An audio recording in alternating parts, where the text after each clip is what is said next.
Students, now we have to discuss first law of thermodynamics.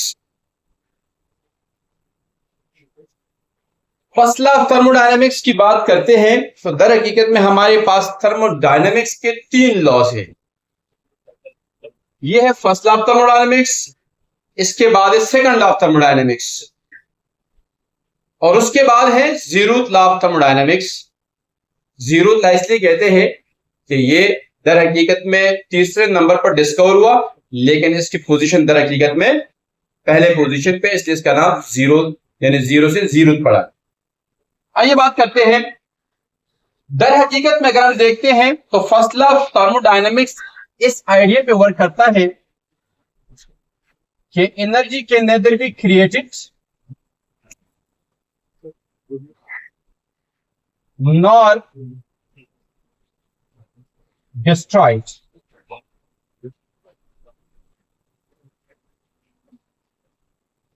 but it can be changed from one form to another form. And this is basically first law of thermodynamics. यानी जब हम system को energy देते हैं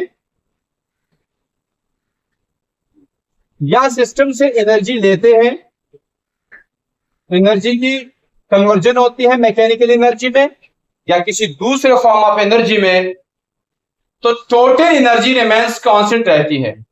यानी दर हकीकत में ये बेस करता है law of conservation of energy के ऊपर है। Energy can neither be created not destroyed, but it can be changed from one form into another form. The total amount of the energy will be conserved.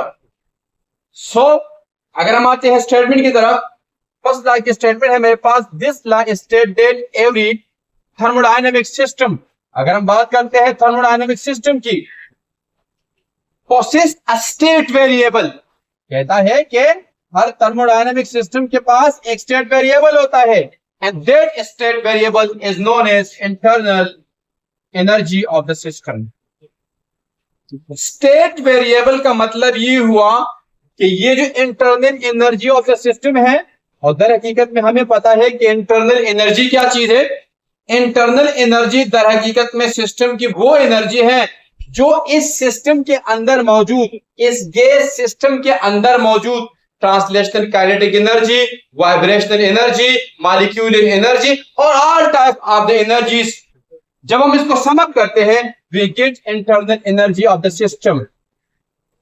ये जो हमारे पास internal energy के अंदर change आती है, तब्दीली आती है, ये डिपेंड करता है आपके स्टेट के ऊपर, यानी आपके सिस्टम के स्टेट के ऊपर डिपेंड करता है कि इनिशियल स्टेट आपके पास क्या है, फाइनल स्टेट आपके पास क्या है।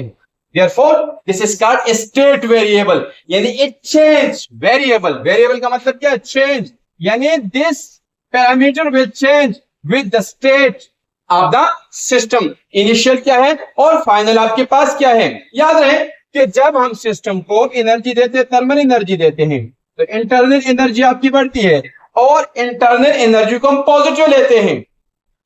अंदर है, अगर हम इस सिस्टम से थर्मल एनर्जी बाहर लेके आते हैं, सराउंडिंग की तरफ लेके आते हैं, तो इसकी इंटरनल एनर्जी डेल्यू में कमी आती है, and we will consider this del U is negative. अब अगर आपके पास ये गैस है और आप इसको थर्मल एनर्जी दे रहे हो और इसके गैस में ये गैस एक्सपेंड कर जाता है, तो work done by the system होता है, और अगर ये गैस कंप्रेस हो जाता है तो work done on the system होता है। समझ, यहां पर बात करते हैं कि del U is equal to del Q is equal to del U plus del W, यानी जो थर्मल एनर्जी आप सिस्टम को दे रहे हो ये आपके इंटरनल एनर्जी को चेंज करेगा और साथ में नेट वर्क होगा। So this energy given to the system, internal energy increase हो गई, कुछ आपकी इंटरनल एनर्जी नेटवर्क में लग गई। सो बस हम लिखते हैं कि ये टोटल एनर्जी, इंटरनल एनर्जी जितनी आपकी बढ़ी प्लस जो वर्डन आपकी हुआ, जब दोनों को सम अप करेंगे तो ये दर हकीकत में जो एनर्जी, जो नेट थर्मल एनर्जी आपने सिस्टम को दी है, ये उसके बराबर आ जाएगी। इसका नेक्स्ट मेरे पास स्टेटमेंट है, the change in the internal energy, internal energy के अंदर जो चेंजिंग आती है आपका सिस्टम, ये बराबर होगा, इक्वल होगा, बराबर होता है the net heat transfer into the system minus net heat transfer to the system, system को कितना हीट दे रहे हो, कितना वर्क हो रहा है, इन दोनों का डिफरेंस दर हकीकत में आपके इंटरनल एनर्जी के अंदर कितनी तब्दीली आ रही है उसके बराबर होगा। मैंने फॉर एग्जांपल मैंने सिस्टम को 20 जूल की एनर्जी दे दी और वर्क डन हुआ, यानी सिस्टम ने वर्क किया 10 जूल का, तो मेरे पास डेल यू बराबर हो जाएगा डेल क्यू कितना है 20, डेल डब्ल्यू कितना है 10, so I will get 20 minus 10 which is equal to 10 joule. इसका मतलब ये हुआ कि इंटरनल एनर्जी के अंदर जो चेंज आ गई वो 10 जूल है मेरे पास। स्टूडेंट्स याद रहे कि ये जो इंटरनल एनर्जी है ये डिपेंड करता है upon the initial and the final state of the system.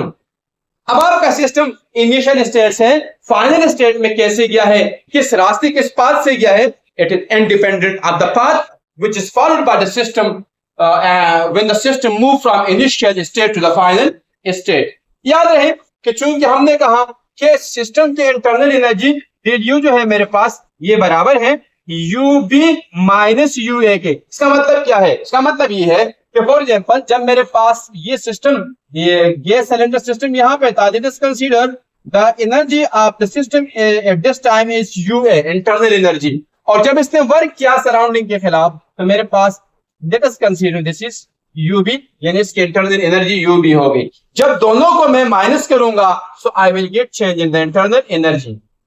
मुझे पता है डेल यू बराबर है del Q minus del W, तो मैंने क्या किया इसकी जगह पर ये वैल्यू पुट कर दी यहाँ पर and I will get this equation. मैं इस साइड को यू भी लिख सकता हूँ, इस साइड को इधर भी लिख सकता हूँ इक्वल के।